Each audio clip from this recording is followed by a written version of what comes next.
Assalamualaikum warahmatullahi wabarakatuh. Alhamdulillahirabbil alamin wa bihi nasta'in ala umur dunya waddin. Wassalatu wassalamu ala asrofil anbiya'i wal mursalin sayyidina wa maulana Muhammadin wa ala alihi wa ashabihi ajmain. Rabbi shrahli sadri wa yassirli amri wahlul 'uqdatam min lisani yafqahu qawli. Amin. Salam sehat untuk semua sahabat-sahabat NU Pati. Kembali lagi di podcast NU Pati yang setiap harinya menemani sahabat-sahabat NU Pati di setiap hari Selasa. Tentu saja dengan saya Nur Khairiah sebagai host yang akan menemani sahabat-sahabat. Kali ini saya bersama narasumber atau tamu yang sangat istimewa, ikoniknya sahabat-sahabat NU Pati atau sahabat-sahabat perempuan NU Nahdlatul Ulama di Kabupaten Pati. Ini dia sudah datang dan langsung saja tidak usah lama-lama.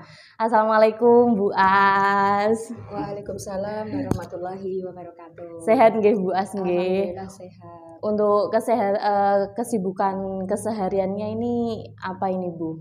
Ya, kalau saya sebagai pengajar ya, guru di sebuah madrasah yaitu di MT Hasan 1 Pati. Selain ketua Fatayat nggih Bu nggih. Untuk saat ini Bu As menjabat sebagai ketua Fatayat Nahdlatul Ulama Kabupaten Pati. Masa jabatannya ini berapa tahun Bu? Ya, untuk ketua Fatayat dari mulai tahun 2019 nanti berakhir 2024. Berarti Bu As ini sudah terpilih selama 3 tahun ini. Iya. Kalau tidak salah nggih Bu. Iya, 3 tahun. 3 tahun. 2 tahun pandemi.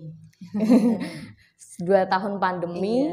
Iya. Dari 2019 ini belum pandemi nggih Bu? Belum. Kita sudah kegiatan selama 1 tahun, kemudian kita pandemi. Tapi meskipun pandemi tetap kita membuat terobosan-terobosan kegiatan yang bisa kita lakukan meskipun sangat terbatas.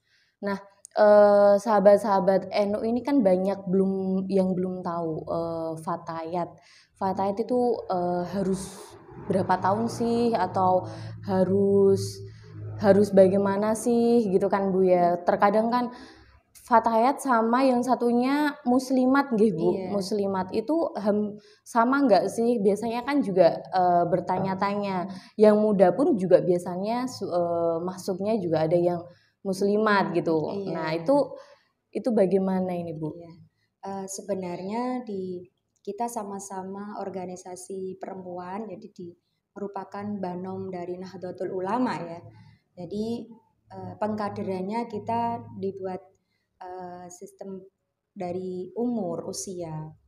Kalau di Fatayat itu maksimal usianya 45 tahun. Jadi setelah 45 tahun itu untuk kader-kader perempuan NU adalah menjadi kader-kader muslimat. Gitu. Kita dalam rumah besar yang sama yaitu di bawah Nahdlatul Ulama. Gitu. Berarti dari 27 tahun sampai 45 tahun. Oke. Iya. Dari pertama Fatayat nih Bu, Bu As ini jenjang proses kaderisasinya ini dari ranting. Oh, dari ranting. Saya pernah itu di ketua ranting di desa saya, yaitu di Ranting Pekalongan. Oh, Bu As ini aslinya Winong Kidul. Iya. Oh. Jadi ketua ranting Fatayat Pekalongan, kemudian ketua di PAC Fatayat di PAC Winong, kemudian ke cabang pernah jadi waktu ketuanya sahabat Nur Nugraheni, Mbak Eni itu saya pengurus di bidang politik, hukum, dan advokasi. Kemudian setelah ini terpilih menjadi ketua Fatayat. Berarti dari ketua hukum bidang advokasi langsung naik di Fatayat. Jadi bukan pengurus harian sebenarnya waktu itu. Iya. Saya juga dari bidang. Tapi memang dari bawah, dari ranting dulu memang saya. Dari ranting. Berarti selama 3 tahun ini Bu, karena kan sudah mengalami pandemi yang sedemikian rupa ini Bu. untuk kerja atau program kerja Fatayat ini Sejauh mana gitu ya? Selalu berjalan dengan bagus atau memang ada yang terkendala karena corona ini sudah tidak bisa diganggu gugat untuk melakukan secara offline gitu ya Bu ya. Jadi mulai di lantiknya tahun 2019 itu memang saya penataan dulu di organisasi. Jadi alhamdulillah untuk PAC sudah terbentuk semuanya 21 kecamatan, namun banyak ranting-ranting yang belum terbentuk. Ada juga yang ranting-ranting yang belum ter-SK-kan dengan baik. Akhirnya kami yang penting penataan organisasi dulu, tertib administrasi, semua ranting-ranting yang belum terbentuk kita bentuk, dan semua ranting yang sudah ada tapi belum di-SK-kan kita SK-kan.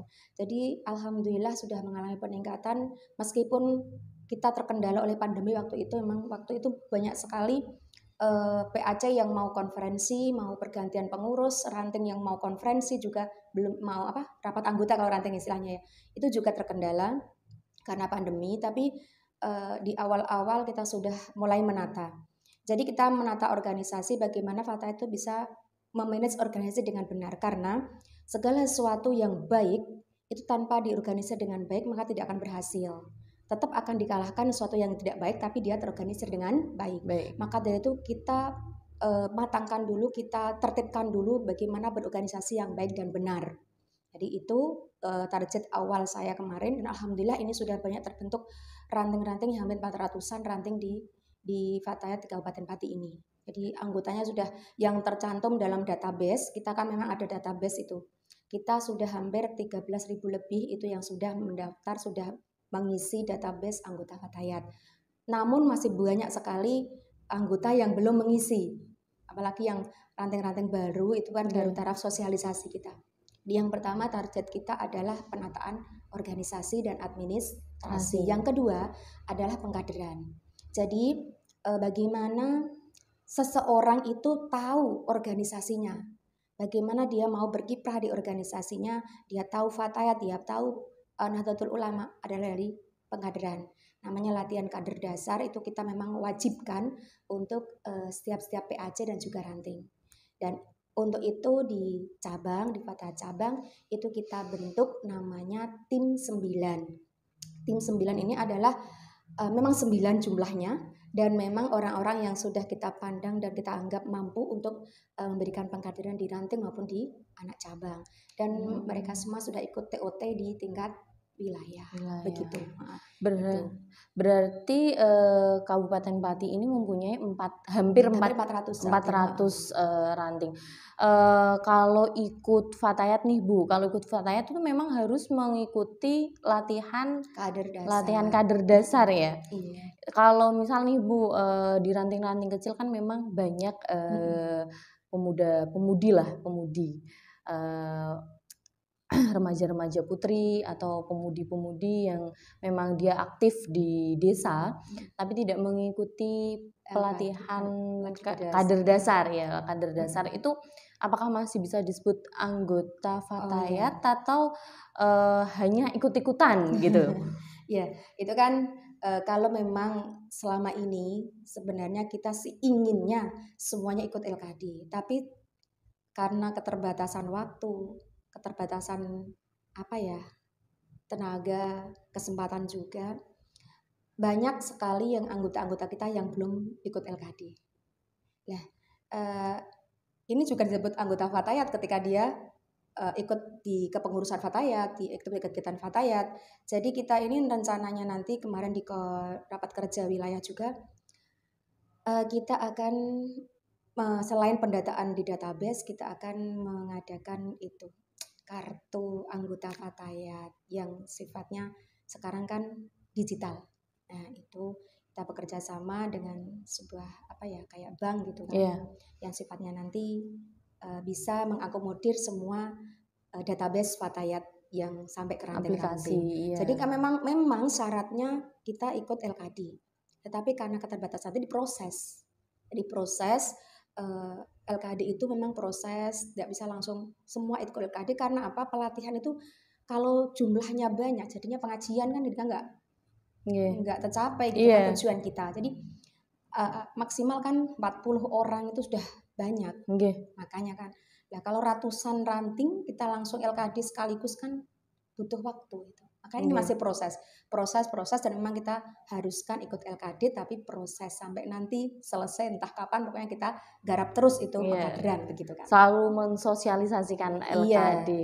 Kalau untuk pengurusannya ini memang harus ikut LKD atau yang tidak yang tidak mengikuti LKD bisa menjadi pengurus, Bu? Untuk selama ini yang kita haruskan di PAC itu adalah pengurus dulu yang ikut LKD. Gitu. Ikut dulu. Yang ikut LKD memang harus pengurus. Kalau di ranting itu harus LKD atau tidak? Minimal itu kalau di ranting karena kita terbatas, kita wajibkan ketuanya. Ketuanya yang untuk ikut LKD. Gitu. Nanti kalau ada tahap kedua, nanti kan bisa pengurus ranting yang lain, misalnya sekretaris atau apa gitu. Kalau kepengurusan PAC itu harus ikut LKD dan maksimal umur atau? Sama. Oh sama. Sama. Di PC juga ya? Sama, 45 tahun gitu maksimal. Kalau ada ketimpangan sih ya, ganda, kepengurusan ganda nih, PAC juga pengurus ranting atau PAC juga pengurus PC, ini gimana ini Bu untuk ini ada kegiatan atau program kerjanya ini bukannya malah timpang tindih, udah di PAC udah di PC gitu kan ya? Itu memang masih ada beberapa yang seperti itu. Jadi yang jadi ketua PAC, jadi pengurus PC, itu masih ada beberapa. Namun ketika sudah konferensi di PAC, saya memang selalu menekankan tolong dipilih yang tidak jadi pengurus PC biar ada pengkaderan. Tetapi karena kadang itu kader di daerah itu kan beda-beda kondisinya. Terkadang ada orang yang sangat disukai untuk jadi ketua PAC meskipun dia sudah menjadi pengurus PC. Dan itu kadang kemenangannya mutlak gitu kan ketika dipilih, dan kita nggak bisa berbuat apa-apa.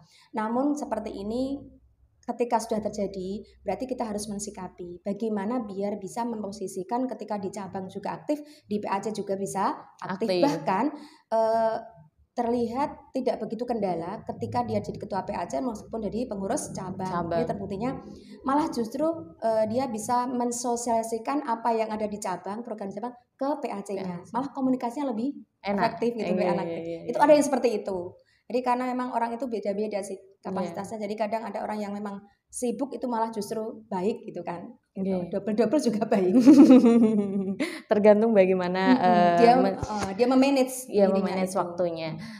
Nah, Fatayat ini kan bergerak di bidang keperempuanan gitu ya Bu ya. Di keperempuanan khususnya pemudi-pemudi, karena kemarin kalau remaja-remaja kan udah di IPPNU nih ya sahabat-sahabat NU.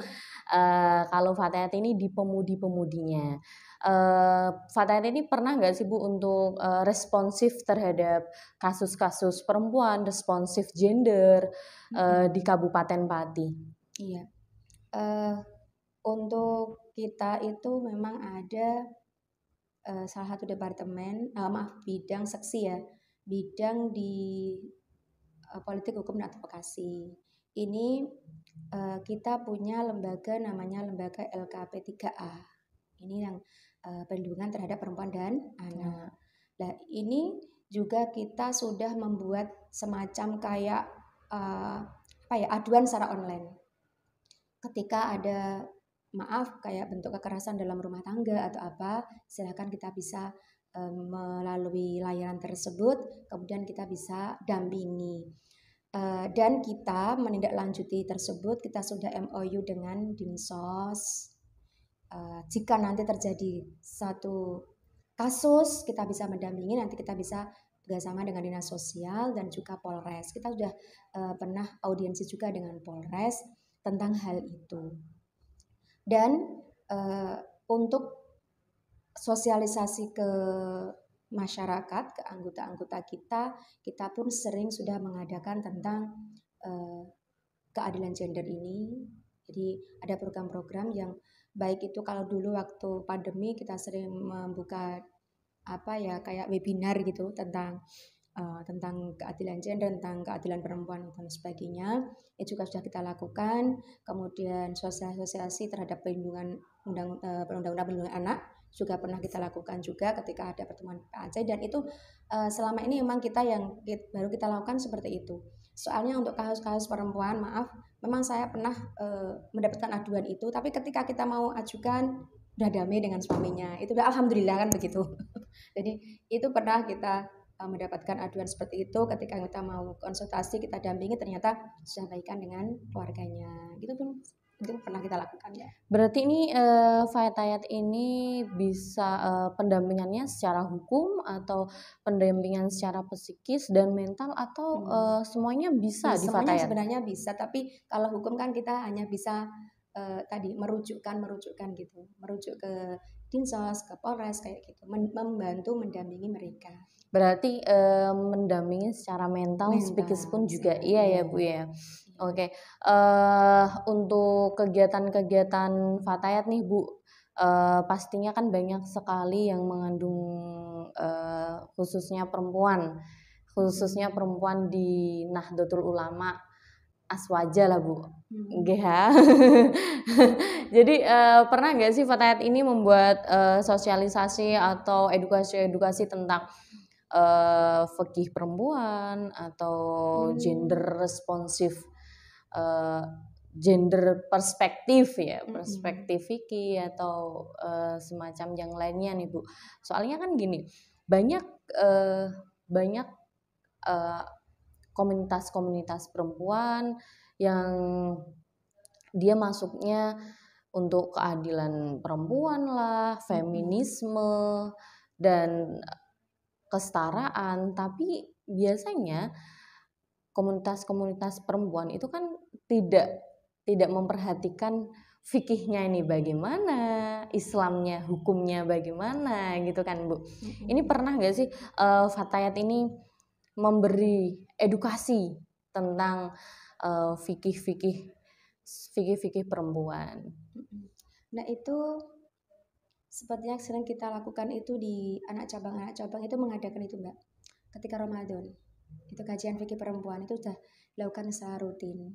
Seperti di PAC Margoyoso itu juga rutin mengadakan kajian fikih perempuan, bahkan mungkin sampai sekarang pun sering dilakukan oleh PAC juga tentang fikih kajian perempuan tersebut, ngaji kitab gitu kan tentang perempuan, dan sering dilakukan oleh anggota-anggota kita.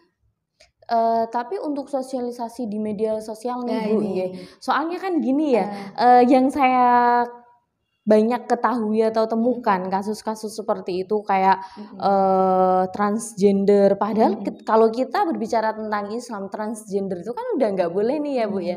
Itu di media sosial ada nggak sih edukasi tentang hukumnya transgender dan yang lainnya? Ini mohon maaf nih sahabat NU, kita membahasnya sedikit sensitif, tapi ini perlu juga penting karena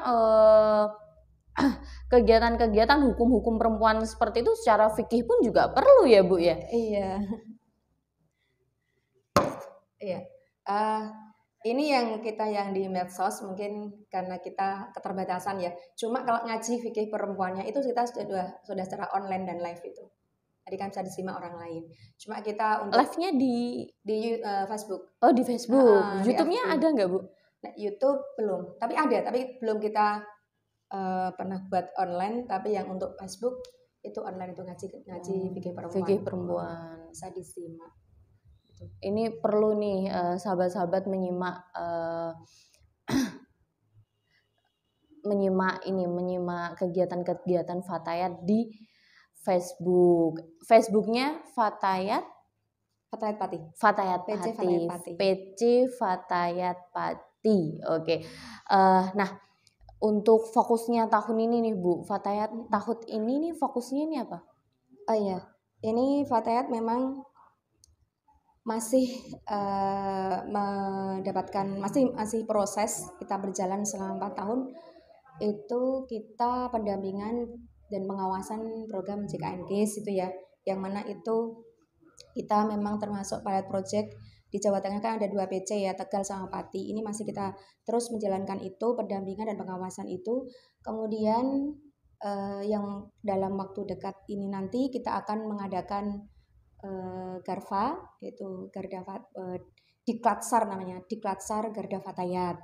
Ini nanti insya Allah metode Aristonya, insya Allah bulan November ini kita akan mengadakan itu yang pesertanya minimal adalah 100 orang. Jadi Wah, mantap ini. Semoga berhasil dan lancar gitu kan. Berarti ini hampir seperti banser gitu ya Bu ya? Iya, banser tapi perempuan. Perbedaannya apa sih Bu? Iya.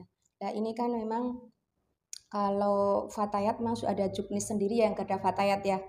Kita nanti akan menumbuhkan kader-kader Fatayat yang memang basicnya ada di lapangan, begitu teman-teman sahabat-sahabat Fatayat, dan tidak melanggar dari nilai-nilai Fatayat itu sendiri. Jadi bagaimana Fatayat tanggap terhadap sosial bencana, terus Fatayat bisa mendampingi acara-acara secara keprotokoleran Fatayat, dalam arti seperti ada pengajian, kemudian Fatayat bisa mengawal bunyai dengan aman gitu kan. Itu kan lebih enak ketika ada suatu acara atau momen besar, bunyai dikawal banser, yang laki-laki kan kurang nyaman. Nah, ketika dikawalnya oleh perempuan itu kan lebih nyaman. Dan nanti kita akan belajar bagaimana cara-cara keprotokolerannya di Garfa itu. Terus bagaimana ketika ada bencana kita bisa tanggap terhadap bencana. Sifatnya adalah sosial juga itu nanti untuk yang Garfa itu. Tapi gini Bu, kemarin itu kan saya pernah lihat di Banser juga ada Banser perempuan nih ya. Terus itu gimana Bu? Atau bukannya nanti kalau ada Garfa itu bisa ketimpangan gitu? Padahal ada Banser perempuan, terus ini ada Garfa gitu. Kemarin kita sudah koordinasi dengan Ansor dan Banser di Pati juga, untuk nanti ketika sudah ada Garfa terbentuk, maka Banserwati atau istilahnya Dewatser gitu ya. Sebenarnya kan itu tidak milik Fatayat gitu kan. Oh gitu. Tidak resmi. Jadi Fatayat tidak punya Dewatser. Pak Fatayat belum secara resmi punya barisan itu. Jadi yang resmi adalah Garda Fatayat. Dan kemarin kita sudah koordinasi dengan Ansor dengan Banser di Kabupaten Pati. Ketika Garfa terbentuk, maka anggota Dewatser yang ada di Banser maupun Ansor akan diserahkan dan ikut di klaster di Garfa. Baik. Nah, sejauh ini program-program kerja Fatayat selama 3 tahun lebih atau kurang ini Bu? Kurang 3 tahun kurang sedikit. Ini sudah berapa persen ini Bu? Sebelum mencapai reorganisasi. Alhamdulillah kalau di persentase sih sudah hampir 50% sudah kita kerjakan semua, dan kita memang mengaktifkan bidang-bidang yang ada di Fatayat, sehingga semua bidang yang terbentuk di Fatayat, yang ada di Fatayat, semuanya programnya bisa terlaksana dengan baik. Itu sampai nanti di akhir ke masa khidmat. Jadi semua bidang itu yang menjadi program kerjanya itu sudah dilaksanakan, bahkan mungkin yang nggak menjadi programnya pun ada yang akan di luar rencana program juga akhirnya dilakukan, diprogramkan secara mendadak. Secara mendadak itu pun banyak dari bidang-bidang itu. Selama ini ada tantangan apa ini Bu? Yang awalnya tidak corona, terus diterpa corona selama 2 tahun ini ada tantangan yang sangat besar untuk Fatayat? Iya, kalau besar sih nggak begitu ya. Tapi ketika corona kan kita agak landing kegiatan begitu.